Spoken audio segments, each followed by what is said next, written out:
Okay, everybody. This is the first project with the new tripod, so this may take me several takes to get this right. But I'm going to start off with kneading my clay here. We're going to be trying to replicate the bowl that cracked during our last video. My wife really liked that bowl, so I am going to try to recreate it, this time without the cracks. So here we go. I have a clay that I made up a few weeks ago, and it's been sitting around. It's pretty stiff, so I'm going to start off by wedging it just a little bit, just to kind of get it loosened up so that I can work with it a little bit better. I'm using a ram's head knead, which is you're basically taking the top, pulling it in, pushing it out to kind of make this roll like a ram's head. And then I will just continue to move it to try to loosen it up. So I'll just keep spinning it. And what it does is just compresses the clay inside so that you can get the air bubbles out and make it a little more flexible to use in your projects. I mean, right now I can feel that there are some lumps in here. I'm going to keep kneading this until those lumps are gone, and that might take a few minutes. So I'm not going to let you watch me do this for 5 minutes. I think that'll get kind of boring. So I will stop the camera and we'll get back to you when this is all kneaded up. Okay, so my clay is all kneaded up. I have my bowl in front of me here that I'm trying to replicate. First thing I need to do is cover this with some wet paper towel. So I'll take 3 little strips here. I'm just going to dunk them in some water, just real lightly, just to help it stick to the bowl. You don't have to get it super wet. And I'm just going to unfold this, lay it on the paper towel or in the bowl, and do that half.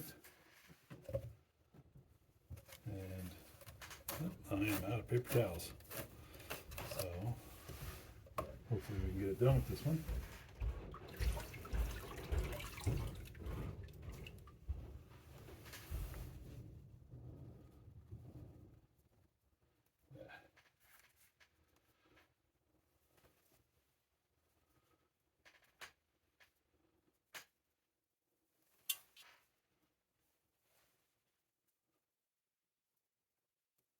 That should be good enough. Take this little piece, put it in here. Try to flatten it out as much as you can, because every ripple in here makes a ripple in the bottom of your bowl. So you're not going to get it perfect, but the more work you do here, the less work you have to do later. So that's my bowl set up. I'm going to set this aside for a second.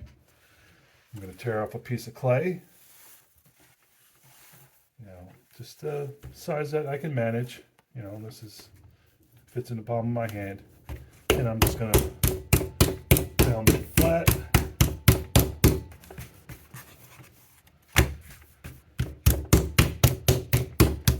Keep pushing it together for compression, and I'm going to just keep flipping it over until I get it about a 1/4 inch thick.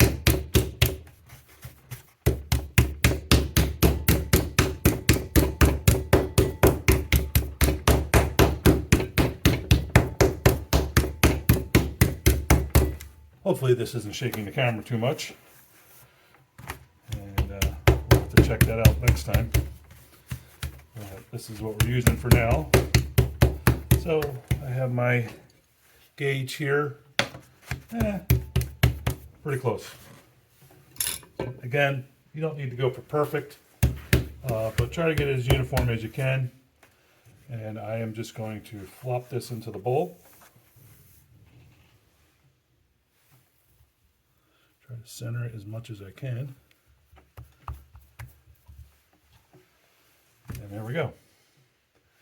Now, I like to keep things organized and round, so I am going to try to make this as round as I can, so I have a good starting point.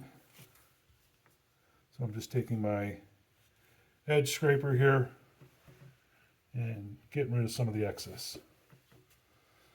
May seem weird to get rid of excess just to add more onto it, but it helps keep things even, and that way, because you really can't get your fingers around here to see how thick it is. If it's even, you can kind of spread things evenly out and they'll keep the same shape. And that's basically why I do it for this. In other cases, I might not pay too much attention to it. But for here, that's what I'm going to do. So I'm going to roll the next piece, or make a coil. I'm just going to grab what I trimmed off, slip it all back in together, squeeze it together, roll it. Now, rolling a coil for some people is difficult. You'll see, like, you'll get this little thick part right here. All you do is just go in and roll that part. If you start to get too much thinness, you tuck it in. And another thing that you can help to make it round is give it a twist, half twist like this, twisting opposite ends, and then rolling it, and it will become more round. Now, I like to use thick coils. Some people like to use thin coils. I just like to use thick coils because I don't like coiling very much. So that's my coil for now. And I'm just going to lay it in the bowl right on top of the round. And I could either start, in fact I will. I'll start attaching this right now. I'm just using my thumb. Again, I'm a little bit overlapped here. So I'm just going to thumb down into this. It's a pinch, but I can't really pinch on the other side. So I'm just pinching on this one side.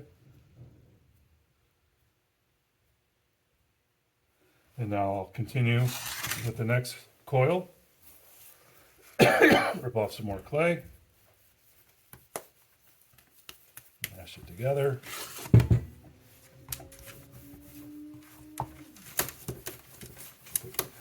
Roll it out.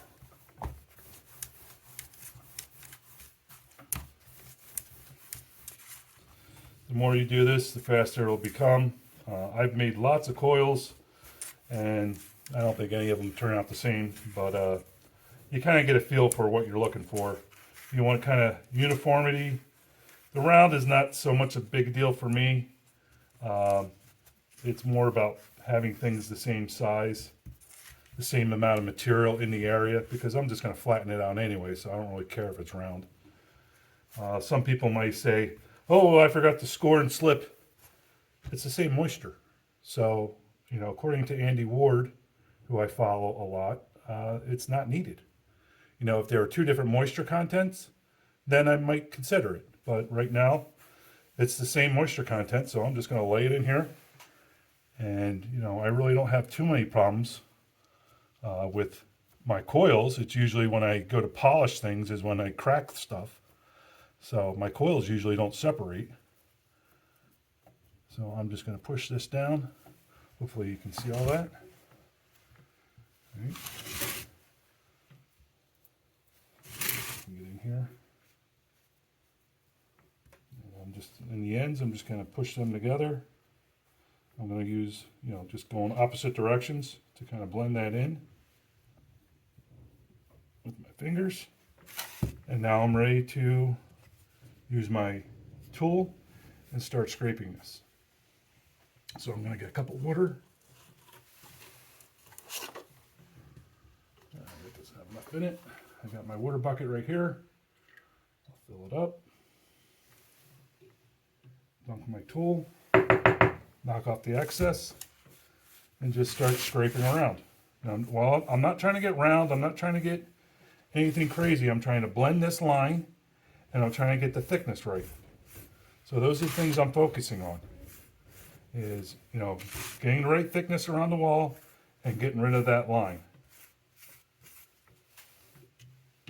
If the clay starts to tear a little bit, like pull away like this, I wet my tool again, and that'll help smooth it out.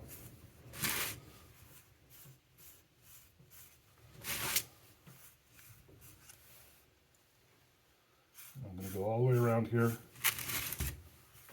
trying to get the same thickness. This is why I try to keep it round, so I know where I have to make it thinner, you know, to make it all round again, if that makes sense. So there's a little dip. That means I know this is thicker, so I got to push it up a little bit to make it round again. And as I go up, I mean, this is a pretty thick coil. I mean, this is still pretty thick. I'm just trying to keep making it round and just keep pushing it up and out. Hopefully this comes up on the camera okay and you can see it.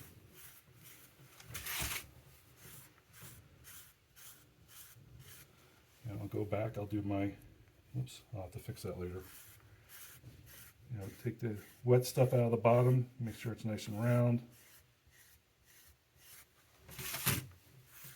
And now, at this point, I'm ready for the next coil. I got another coil started here. I'm just going to lay it in, just overlapping just a little bit. And then just pushing down, just with my thumb, into the bottom layer. Nice and easy. You don't have to smash it in there. That's going to be a pain, I know it.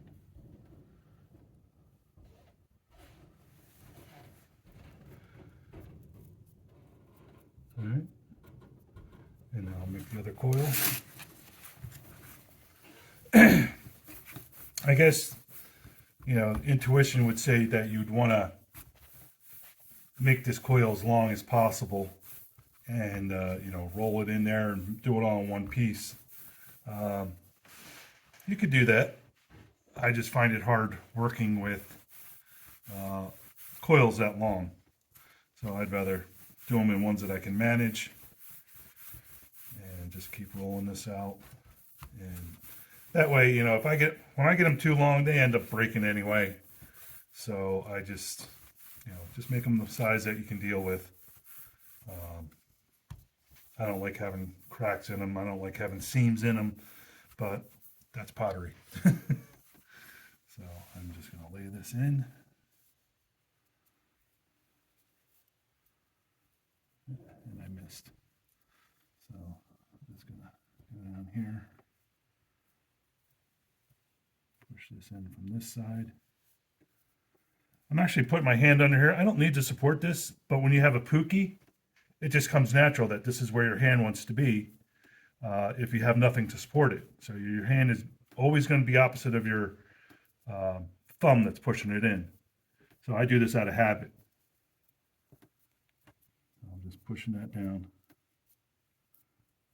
Hopefully I can't even see at this point because I'm trying to get the camera in there. And yeah, that's pretty good. I just have to do that little section. So judge about how much you think that's going to be. If it's a little extra, that's okay. You can always pinch it off. And give it a little twist. Make it nice and round. Yeah, I'll just pinch that amount off. Lay that in there. And I'll use my finger to help show how that's done. Try to get that moved in there. All right, and it's back to scraping. Now, I did a patty and I did 2 coils. And that might be all that I need to get up to the top of this rim. We'll see. I'm just going to keep scraping this and going through and smoothing this out. and we'll see how far up the rim we need to go.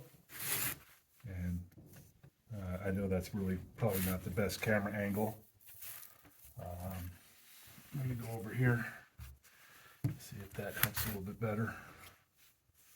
And I'm just scraping it, trying to combine that, or get rid of that line or that seam by blending things together.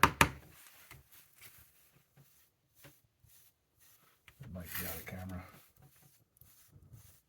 Again, new with the tripod, so if things are out of the camera or out of the film, I don't even know what I'm saying. If things are out of the shot, I apologize. So I'll just have to see what works better. If I only had a film student to help me with this.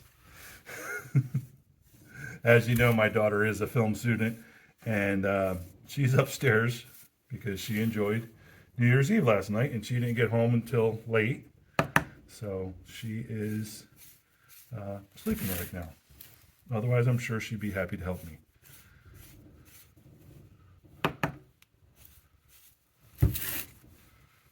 All right, so I am probably going to try to work this out to get this to the top of the rim. And instead of wasting your time with me doing that, I'm just going to continue on my own. So I ran upstairs, got some more paper towels, and I'm going to try to put this in here to help this from sticking. And I just scraped all this stuff up to the top to where it's close. So I'm just gonna take this, and I don't know if it helps to wring out these paper towels or not, or make them wet. I just can't get them to stick to the bowl without doing that, so that's what I do. If you want to try it without, by all means. I just get frustrated easy. So there I have, I got a piece over here. It looks like I have a piece over there, so let's get these covered up, because if it's going to crack, it's going to crack up at the top, because the clay is going to stick to the ceramic underneath, and it's going to pull in one spot and it's going to release in the other, and it's just going to create tension until it splits when it dries, because everything shrinks when it dries. So if I can keep this floating within this bowl, so to speak, it should dry pretty even. Now that's kind of a wobble, but we'll have to take that out when we or fix that when we demold this and try to work on the rim a little bit more. Yeah, let me take that piece out.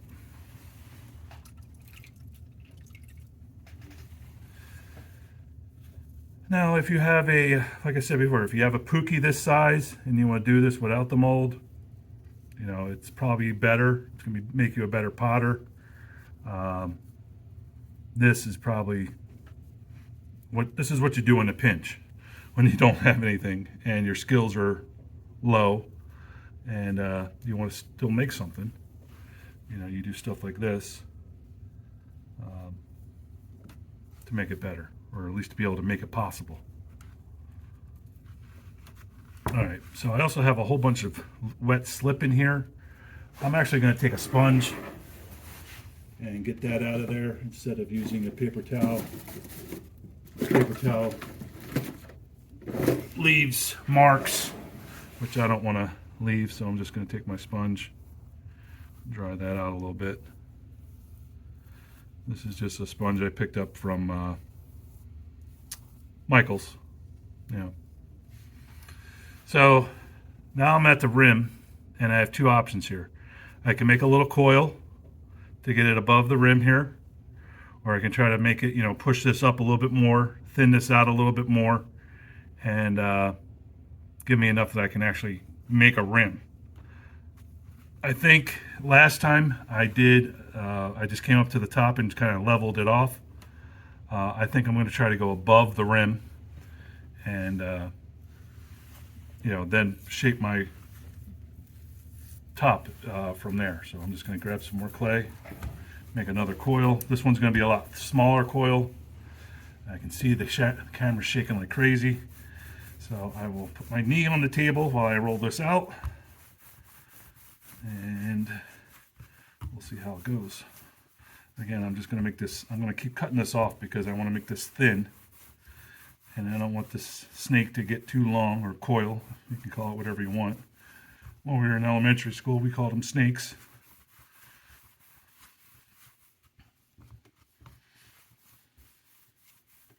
All right, so I got a nice thin coil. I'm just going to lay it on top here. Okay, and I'm going to just, with my thumb and my forefinger on top, just kind of blend that in. I'm probably out of range there. See if that helps. I don't know. I might be completely screwed up the shot just by moving that forward. I don't know. All right, and then I'll just keep making another rim, or make another coil, and go all the way around. Yeah, I think I'm going to end up using the first shot more often than these, or this camera angle, because that's on another table, and when I roll coils, it doesn't shake. So I am just going, we'll just keep seeing how things work out. This is all an experiment for me. That's why it's experimental archaeology. Trying to recreate things that they've done in the past, but I don't think they had cameras to worry about.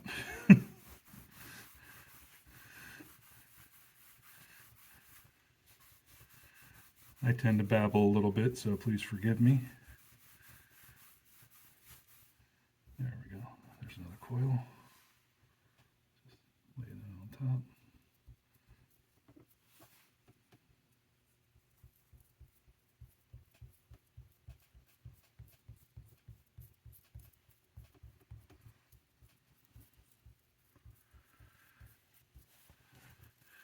I got one more to go.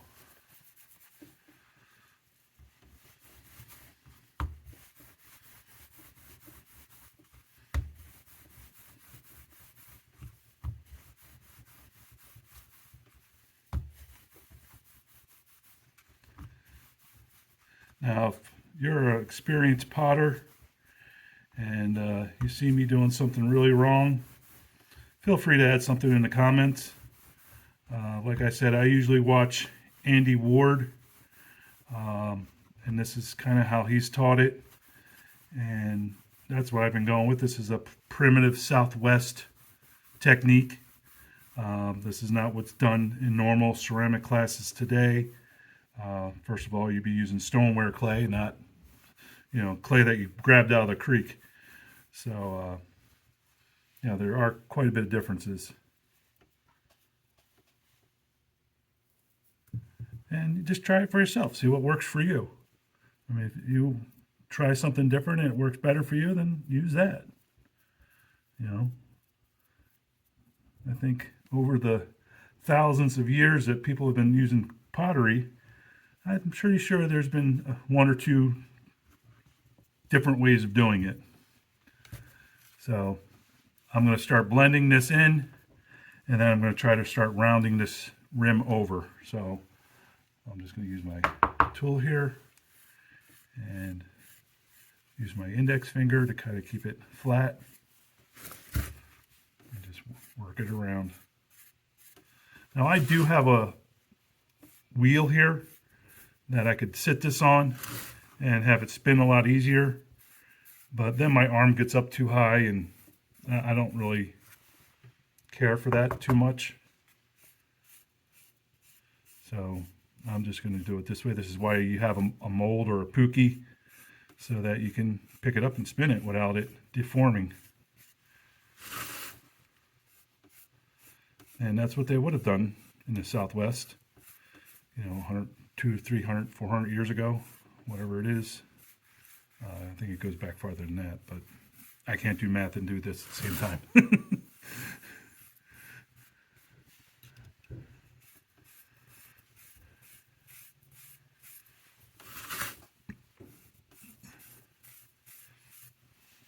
And in case you're wondering, I am not a professional potter. I just follow along, and this is what I like to do. So I thought you'd want to share the experience with me as I learn it. Maybe you want to learn it too. That would be fine.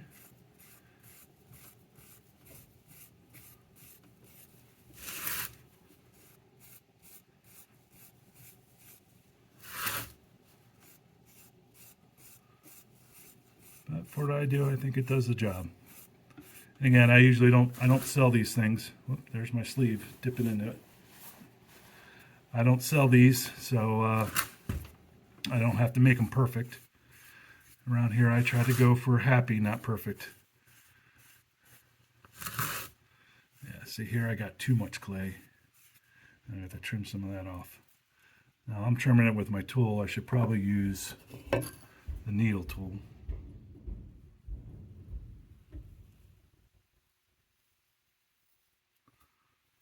Goes a lot easier. Just have to go through it a couple times.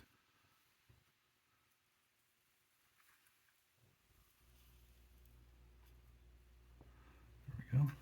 I use my finger and try to smooth that out a little bit. Try to get it above the rim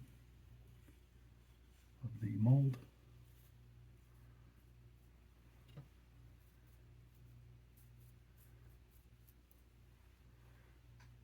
Hopefully you can see this, and I'm not just taking a picture of my elbow.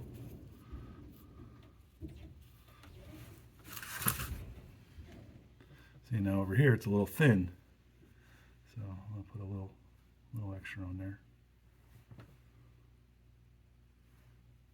Just pour it in the back with my index finger, straighten it out with my thumb.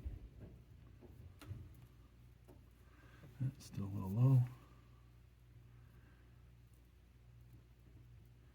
And this stuff is fiddly. You just sit there and you just keep going until you have a nice round rim, straight, the way you like it.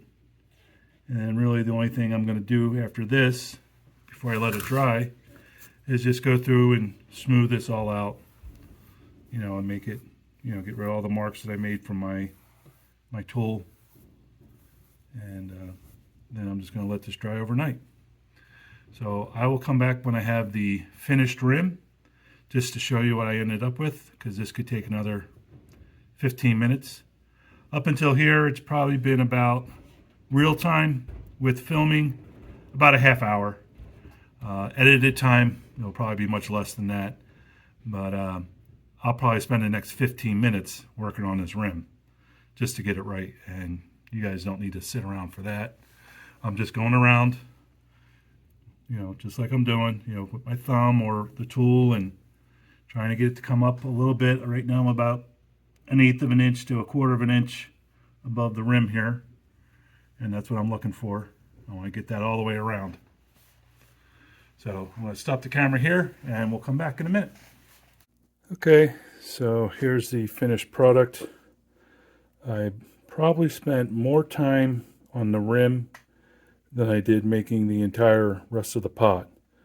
I'm slightly above the bowl here, so when I flip this over to have it dry out, you know, it'll land on the clay, or when I flip this board over here, it will not touch the mold. So that way I can release it a little bit easier. I've went around the entire edge, tried to get it as smooth as I could. You can still see a little bit of ripples. I mean, there's still some polishing that needs to be done, but I smoothed it out the best I could and rounded off the edge so there's nothing that will get caught. And I will let this sit like this until tonight. It's about noon right now. I'll let it sit a couple of hours, and then tonight I'll come back and put some plastic over it. Right now, if I put the plastic on it, I think it will stick. So I am just going to let this dry just the way it is. So the next step, I need to create new paint slip. The slip that I used last time, the color was so close to my actual bowl that I couldn't even see it when I was painting it. So I'm going to make a white slip so that this will contrast against it. Hey guys, I'm back upstairs. I'm going to mix up this hematite clay to make a white slip or a gray slip. This stuff I got from Andy Ward. This came from Arizona, the stuff that he's dug up. And I'm going to levigate it. So I am just going to take that pile of clay and I'm going to put it into that cup and I'm going to add some water. Then I'm going to mix it up, let it settle, and then I'm going to pour off the excess into a bowl or that bottle there, and that should give me my, pure clay slip. Okay, and I'll let all the sediment go to the bottom of that cup, and that will just get tossed out. Okay, so here we are with the completed levigation. I ended up filling both of these bottles with the clay water, and after I've let them settle, as you can see in this one, there's some water at the top here. There's a cutoff line right there, and the water goes all the way up to the top. That was the same case in both bottles, and they both levigated down to about halfway. I combined poured off the top of the water at the top, and combined the rest of the clay water. So now this should be, pure 100% slip. And I will use that to paint with. But I also wanted to come back down and check on the bowl, see how it's doing. I am going to make a couple more adjustments. I saw on the camera quite a few spots that I missed.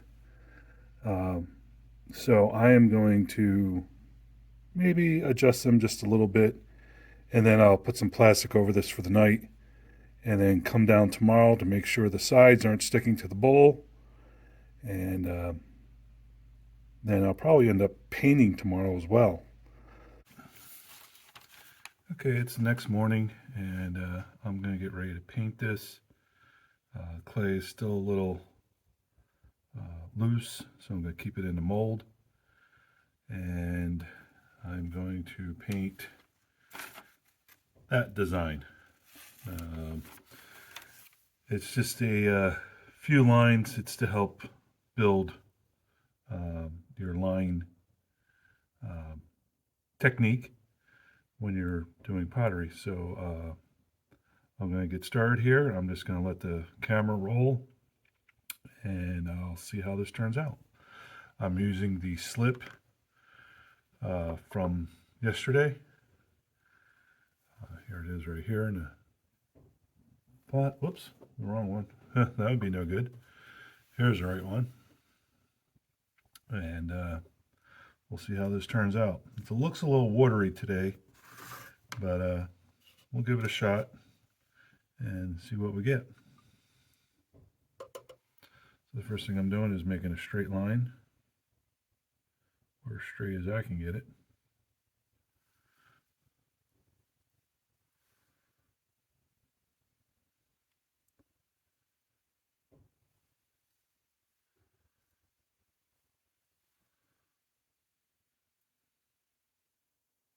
Yeah, this doesn't look right, but we'll give it a shot.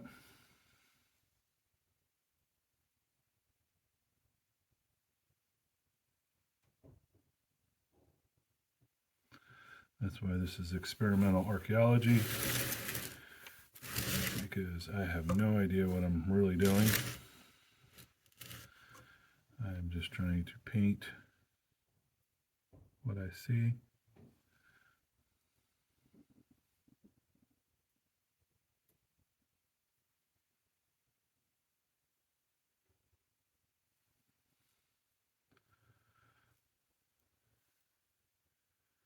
I have a feeling this is a little too wet.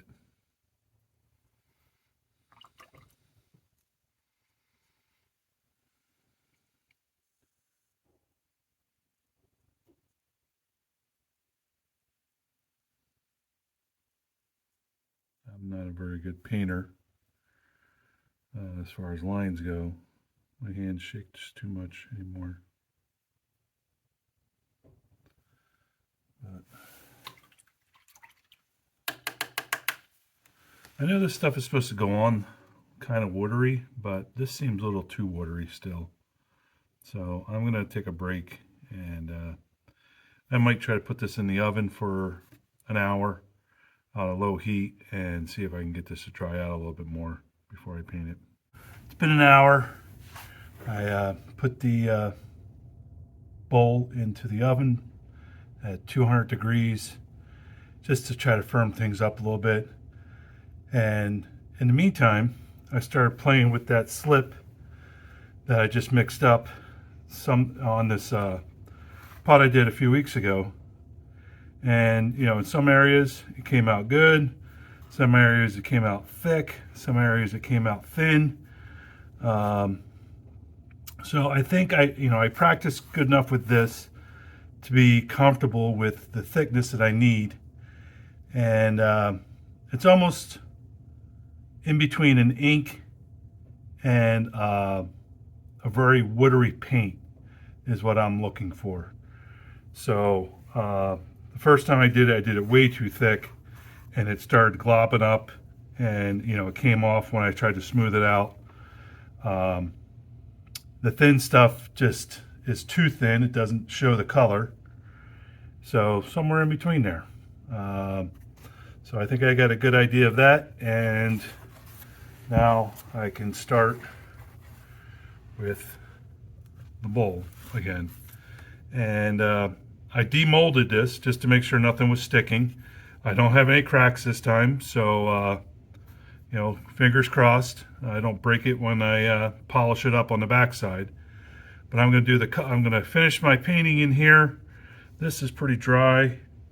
I mean, it comes out nice. It's just I had this part was way too wet, so I just have to be somewhere in between there. I'll go over this again and start from scratch. So let me take a break here, get things set up, and I'll meet you right back here. Over the lines that I already did, and I'm just going to continue.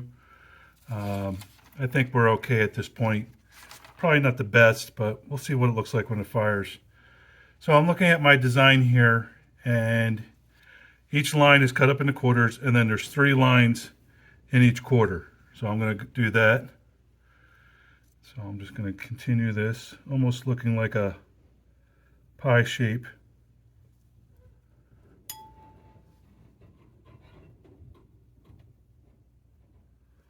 There we go.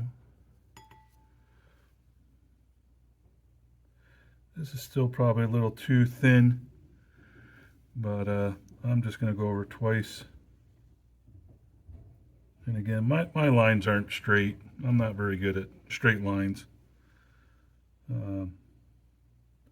But I don't know how important those lines being straight are to the southwestern tribes. I think they just did it just to give it a little bit of color. So there's my 3 lines. I'm going to go into 3 lines over here.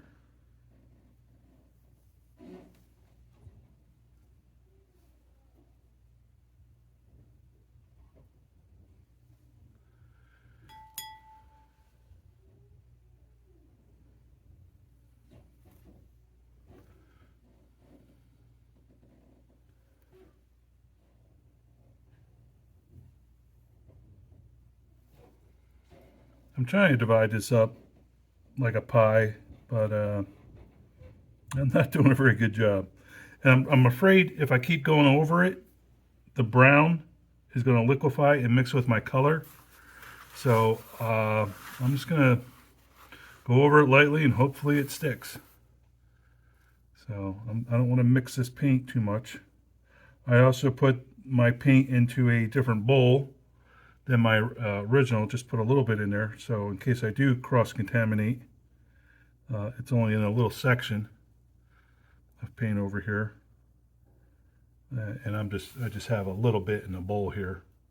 It's a little soupy, Probably should be a little thicker, but I didn't do a very good job at that either. So we're living with what we got, and we'll just keep moving on.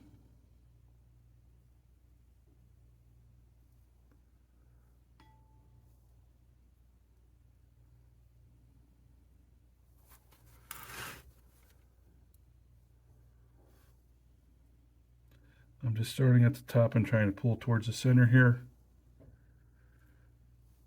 Again, lines aren't too straight. Not really that worried about it.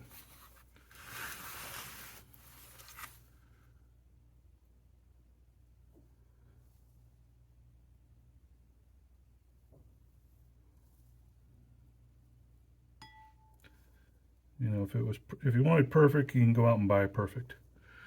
If you want to make it happy, do it yourself. So I'm learning this, so this makes me happy. You know, this is only the second bowl I've ever painted. The first one was one that cracked, so I'm happy with what I got so far. You know, this is all just practice.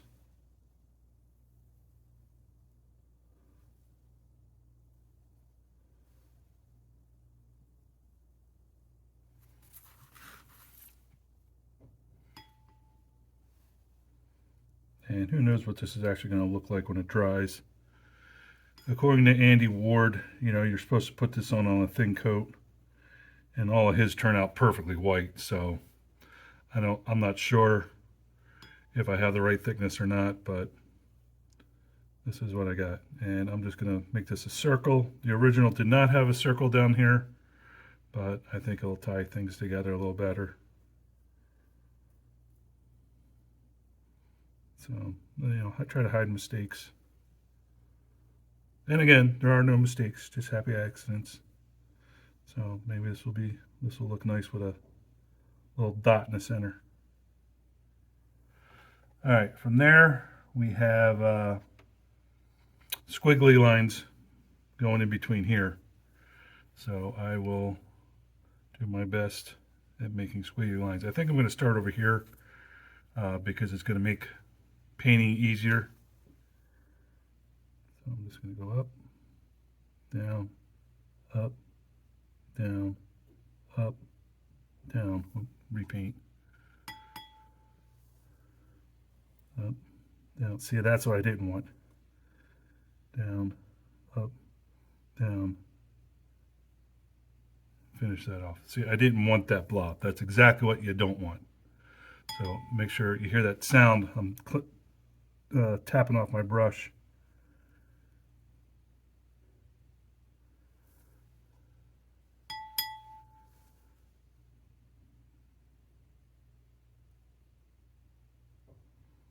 I think my first way was better.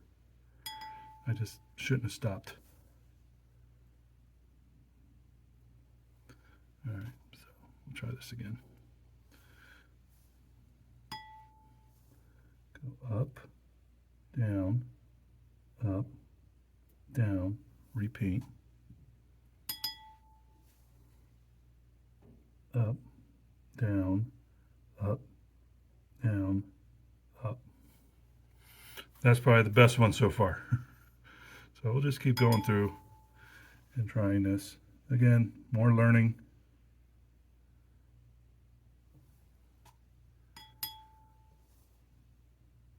Up, down, up. We'll do one more. Up, down, up, down, up. Try another section.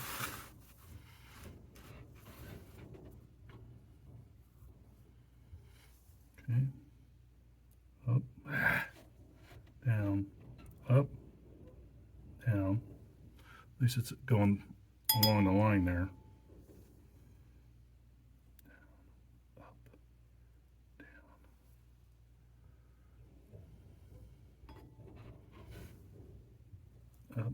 And I can see the color in this one.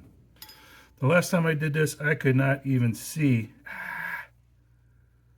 the color difference between the clay body and the paint. So this makes it a little bit easier.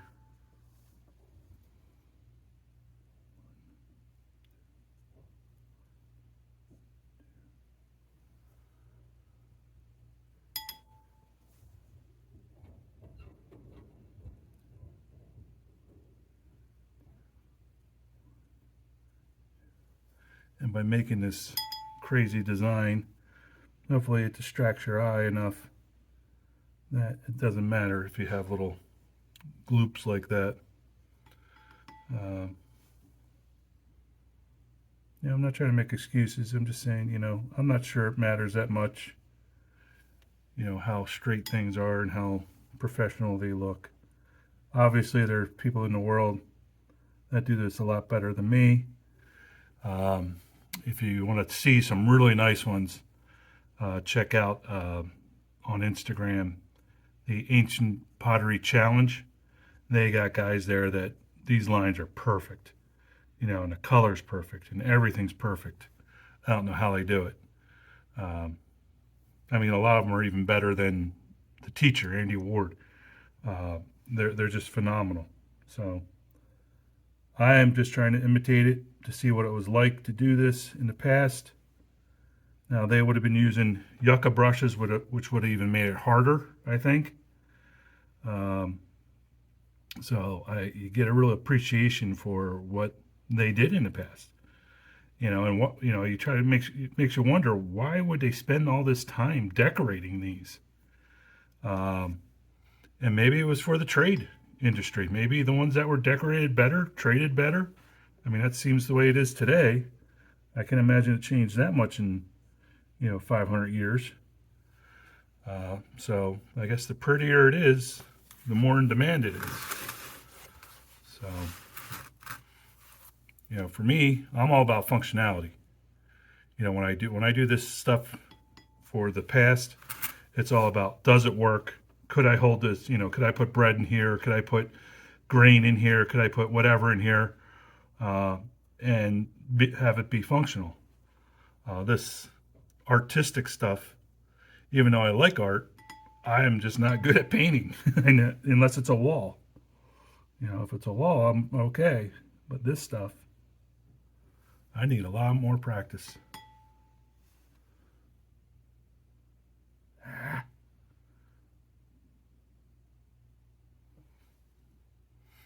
Again, maybe I'm rushing. I don't feel like I'm rushing. I just feel like this paint is not cooperating. Maybe that line will look nice.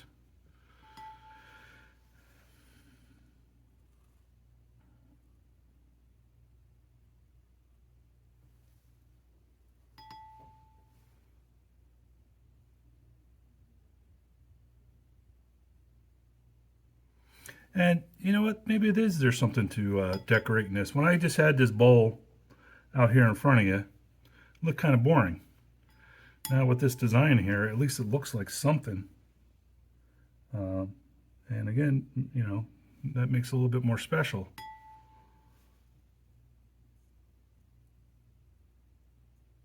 And maybe that's why people would want it, because someone took the time to do a little extra on it.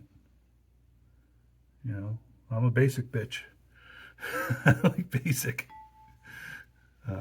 This is hard, And maybe I don't have the right brush. This does look a little liquidy still, but I'm happy with it. You know what? For my first attempt, my second attempt, I'm okay with it. At least this one I can see the pattern, even though it's not what I want. At least gives me something to shoot for next time. And, I don't know. Maybe that looks kind of all right the way it is. The original wasn't, perfect either. It had wiggly lines and things that weren't even, but just gave it a little bit of a flair.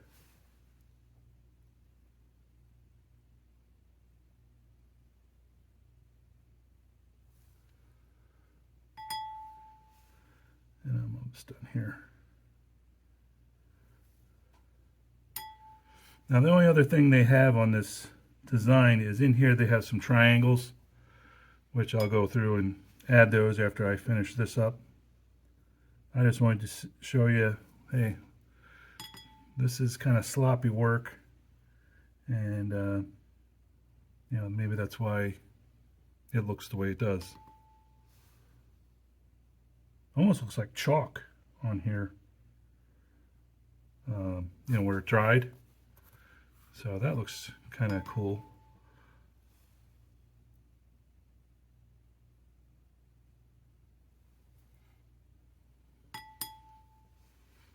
One last one. All right, and then I'm just gonna even out this circle a little bit.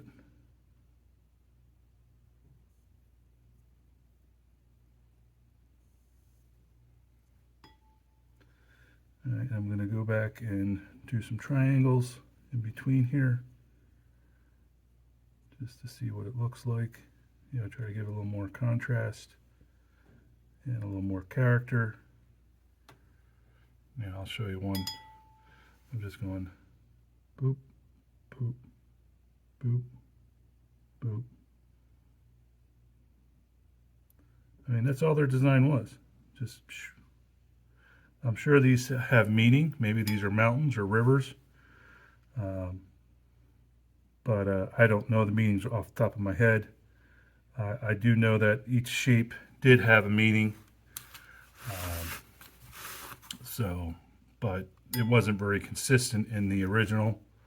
So I don't know if they were just doing this for fun or if they were trying to say something.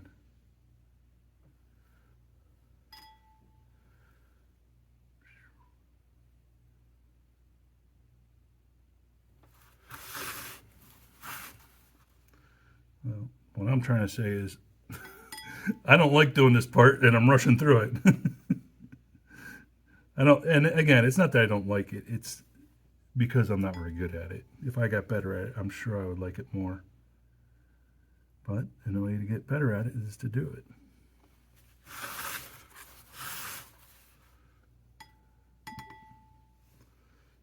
Maybe this means the third set of mountains or something. I don't know. Maybe it's directions on how to get to them. Maybe it's just lines on a bowl. So that's basically all I'm going to do. It didn't take very long. I know when people do paint, it takes them hours because I've talked to guys online, and you know, I just don't know how they do it. I mean, some of the designs that they have are just stunning, and you know, mine are, looks like a fifth grader did them. But you know, this is what I have for now, and this is where I'm starting, and that's it. So I will let this dry. I am going to flip this over after it's dry, and I'm going to work on the outside, and that's it. And then we're going to fire it.